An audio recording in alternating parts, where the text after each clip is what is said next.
Video ini disponsori oleh Raycon. Dalam 100 tahun terakhir tidak ada negara tetangga Rusia yang menyerang Rusia. Tetapi Rusia telah menginvasi 19 negara tetangganya. Jadi tidak ada cara alasan untuk percaya bahwa Putin akan mengubah arah saat ini. Zelensky baru saja membalikkan keadaan terhadap Vladimir Putin.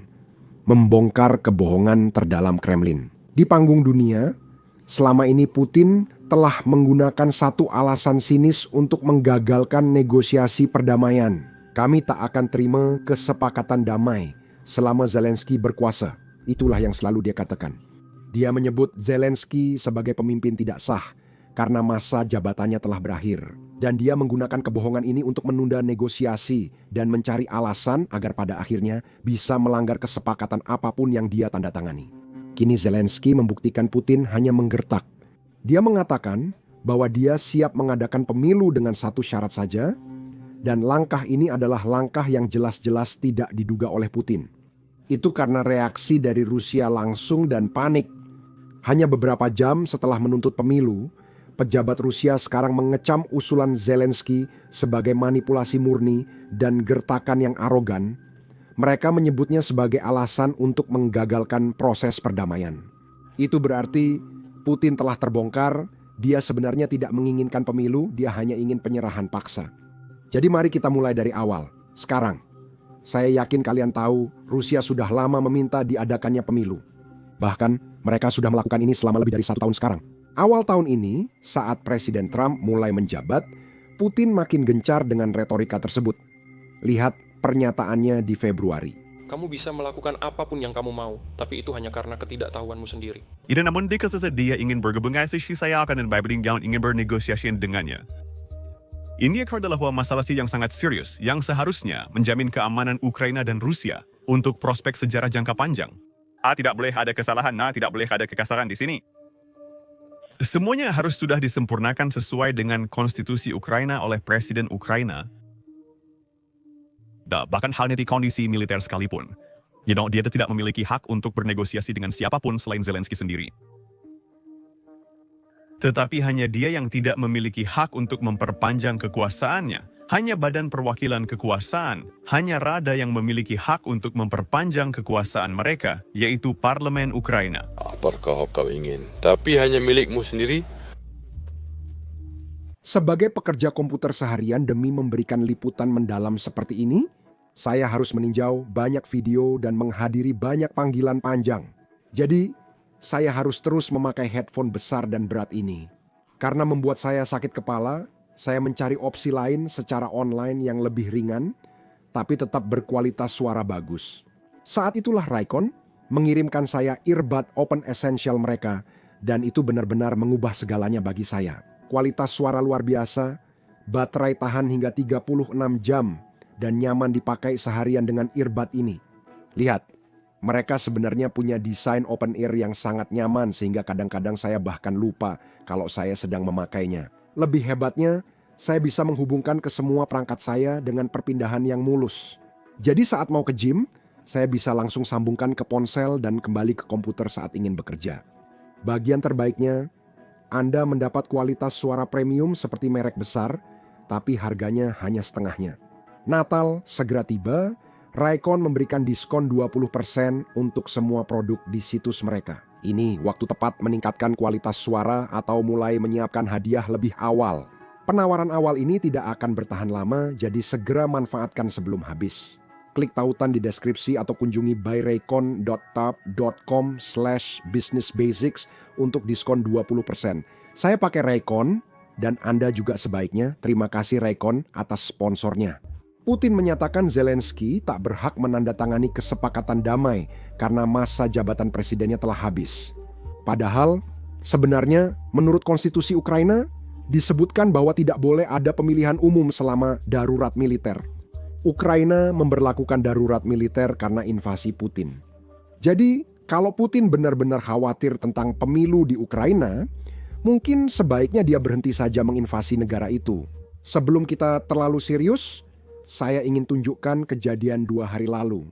Entah kenapa, Presiden Amerika Serikat mengulangi kebohongan yang sama seperti diktator Rusia. Dengarkan pernyataan Presiden Trump dan ingatlah, Komentar ini muncul di tengah negosiasi yang sedang berlangsung antara Amerika Serikat, Ukraina, dan Rusia. Jadi, ingatlah hal itu saat Anda mendengarkan. Sudah waktukah Ukraina menggelar pemilu? Bagaimana pendapat Anda? Ya, saya rasa begitu. Sudah cukup keadaan itu tidak berjalan dengan baik. Saya rasa ini waktu yang tepat untuk mengadakan pemilihan. Mereka menggunakan perang bukan untuk mengadakan pemilihan, tapi menurut saya rakyat Ukraina seharusnya punya pilihan itu dan mungkin Zelensky akan menang. Saya tidak tahu siapa yang menang, tapi pemilihan sudah lama tidak diadakan. Kamu tahu mereka bicara tentang demokrasi, tapi pada akhirnya sampai di titik di mana itu bukan demokrasi lagi. Kini, banyak yang menyinggung perang saudara Amerika Serikat sebagai contoh bagaimana pemilu tetap diadakan selama perang. Namun, perlu diingat itu terjadi tahun 1964 dan perang saat itu berlangsung sangat berbeda dengan sekarang. Salah satu contoh terbaru sebenarnya adalah Inggris Raya yang menunda pemilihan karena Perang Dunia II karena Jerman membombardir Inggris. Selain itu, kita juga punya contoh dari Perang Dunia II yaitu pendudukan Nazi. Belanda juga melakukan hal itu dengan alasan serupa. Jadi jika kita melihat sejarah terbaru yang tersedia bagi kita bisa melihat bahwa negara-negara, terutama negara demokrasi, sebenarnya menunda pemilu secara konstitusional selama masa perang. Itulah yang sedang terjadi di dalam Ukraina saat ini. Menurut konstitusi Ukraina, saat darurat militer di masa perang, pemerintah tak bisa mengadakan pemilu. Dan jika kita benar-benar ingin membicarakan tentang melindungi demokrasi, mari kita lihat Rusia. Dalam 25 tahun terakhir, Ukraina memiliki 5 presiden, sedangkan Rusia hanya 2. Faktanya, Putin tetap berkuasa meski hanya jadi Perdana Menteri saat Medvedev menjabat presiden. Dan mari kita ingat juga, Medvedev adalah teman kuliah Putin, dan dia melakukan apapun yang Putin inginkan. Saat masa jabatannya berakhir, Medvedev berkata, ia bukan orang yang tepat memimpin Rusia, dan secara langsung menyerahkan kekuasaan pada Putin. Itu memberitahu kita semua yang perlu kita ketahui tentang seberapa besar kekuasaan yang dimiliki Putin selama satu masa jabatan itu ketika dia bukan presiden. Ingat, dia masih Perdana Menteri. Jadi, jangan lupa bahwa orang Rusia pun tahu apa yang terjadi tahun 2012 itu tidak baik. Karena itu, ratusan ribu warga Rusia benar-benar memprotes di Moskow dan Sankt Petersburg. Mungkin ini kemungkinan adalah salah satu protes terbesar di dalam Rusia yang pernah kita lihat dalam sejarah baru-baru ini. Karena orang Rusia tidak ingin Putin menjadi diktator berikutnya. Bahkan menurut konstitusi Rusia, seorang presiden tidak boleh menjabat lebih dari 2 periode. Dan tebak apa? Ini adalah buku yang dirilis Putin saat mencalonkan diri dalam pemilihan presiden pertamanya dan sedang berkampanye. Dalam buku ini, dia ditanya apakah akan mengubah konstitusi Rusia demi memperpanjang masa jabatan presiden dan dia menjawab tidak. Tahun 2000 dia bilang tidak akan mengubah itu. Namun 12 tahun kemudian dia mengubahnya dan jadi presiden seumur hidup. Dia sebenarnya juga seorang diktator. Semua ini tidak masalah karena Presiden Zelensky sebenarnya setuju dengan Putin dan Trump katanya. Dia akan mengadakan pemilu tapi dia hanya punya satu syarat. Jadi dengarkan apa syaratnya. Ini pemilu.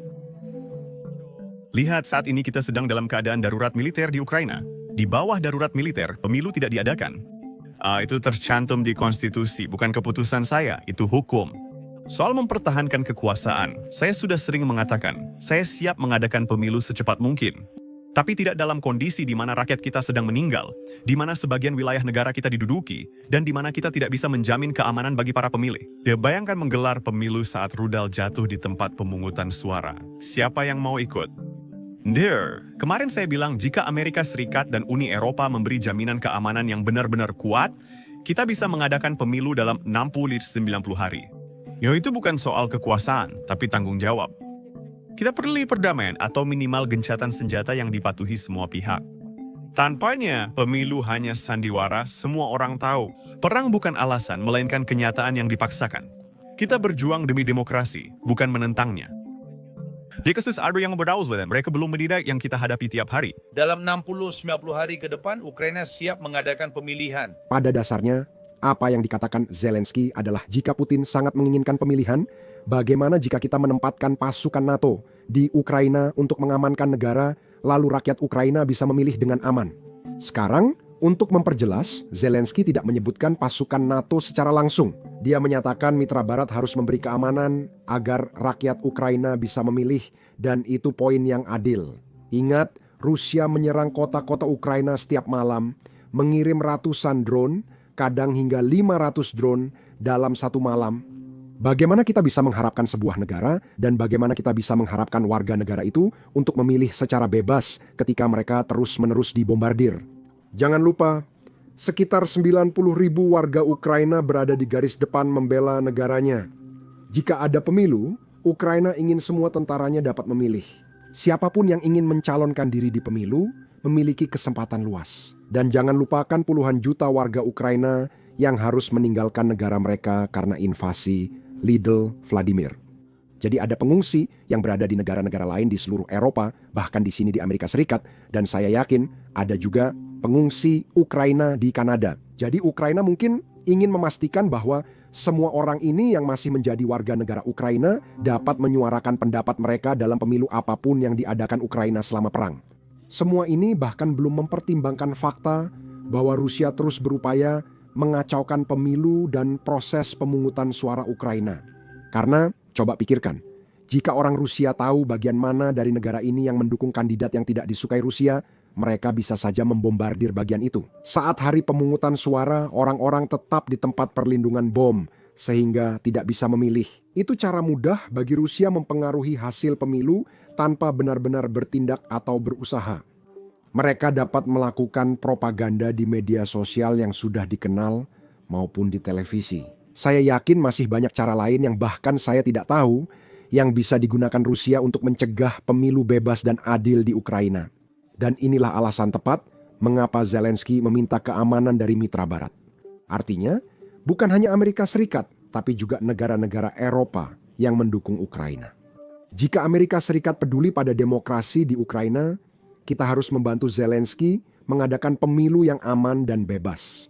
Nah, tebak siapa? Tebak siapa yang menentang rencana yang diajukan Zelensky ini?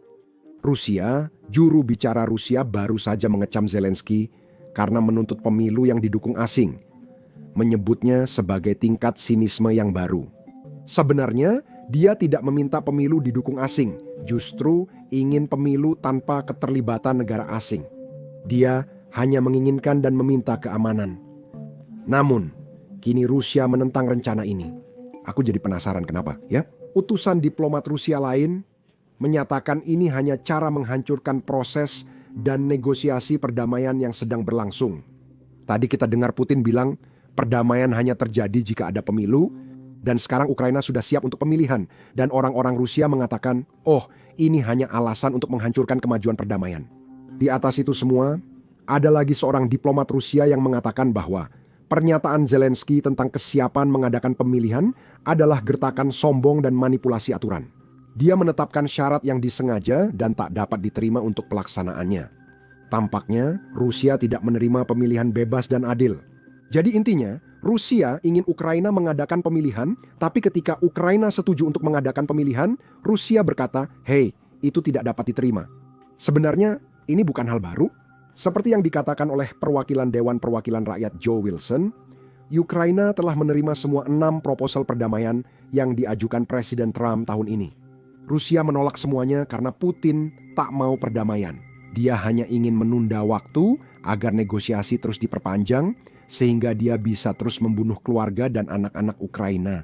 Artinya, jika Trump ingin menghentikan pembunuhan, ia seharusnya menekan Rusia untuk mengajukan proposal perdamaian, bukan Ukraina untuk menyerah. Sebenarnya, komentar Presiden Trump ini bukan soal demokrasi di Ukraina. Kita sudah pernah melihat kejadian seperti ini sebelumnya. Setiap ada ketidaksepakatan antara Gedung Putih dan Ukraina, kita selalu mendengar argumen ini muncul berulang kali. Setiap kali Ukraina setuju dengan upaya Gedung Putih, argumen ini langsung hilang. Jadi, kemungkinan besar Presiden Trump menggunakan ini sebagai taktik untuk menekan Ukraina. Muncul pertanyaan, apa sebenarnya yang dia tekan? Sekarang, kita fokus pada negosiasi yang berlangsung antara Amerika Serikat dan Ukraina.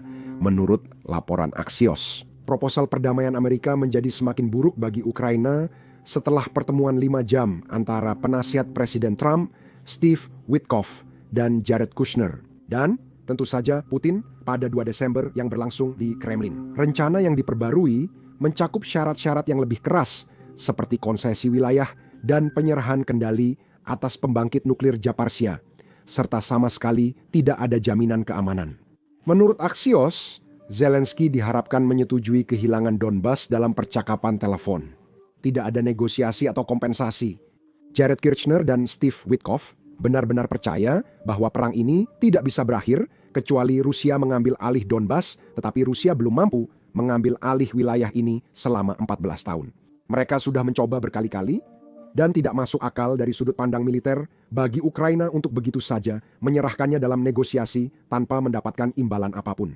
Karena meski Rusia berhasil menguasainya dalam 5 tahun, secara militer, Putin harus mengorbankan jutaan nyawa rakyat Rusia lagi, dan mungkin tak sanggup menanggungnya. Inilah alasan mengapa Putin ingin mendapatkan wilayah itu saat negosiasi. Inilah alasan mengapa dia mencoba meningkatkan retorikanya, untuk pada dasarnya memamerkan kekuatan saat Rusia sedang kesulitan. Ini yang dia katakan kemarin soal Donbas. 90 hari ke depan akan siap untuk pemilihan. Ini wilayah penting, wilayah bersejarah kita. Rusia memang dirancang agar wilayah ini selalu menjadi bagian Rusia, tidak diragukan lagi. Itu memang hal yang alami, fakta sejarah. Bahkan saat pembentukan dasar pendirian Uni Soviet, ada perselisihan. Seperti sudah saya sebutkan, Donbas menjadi bagian Republik Sosialis Federasi Soviet Rusia, dan Vladimir Ilyich memutuskan, seperti katanya, ini kutipan langsung dari dokumen, untuk mengubah keputusan itu. Dia akan mengubah keputusan itu, lalu selesai. Donbas diberikan kepada Ukraina. Begitulah semuanya terjadi. Saya tidak akan mengomentari apa yang terjadi sekarang. Tapi ini bukan hanya tentang itu. Ini tentang orang-orang yang tidak menerima kudeta di Ukraina pada tahun 2014. Dan Beaker inflame Universe Miracle berperang dengan artileri, perlengkapan berat, tank, dan pesawat tempur. Begitulah semuanya dimulai, saat itulah perang dimulai.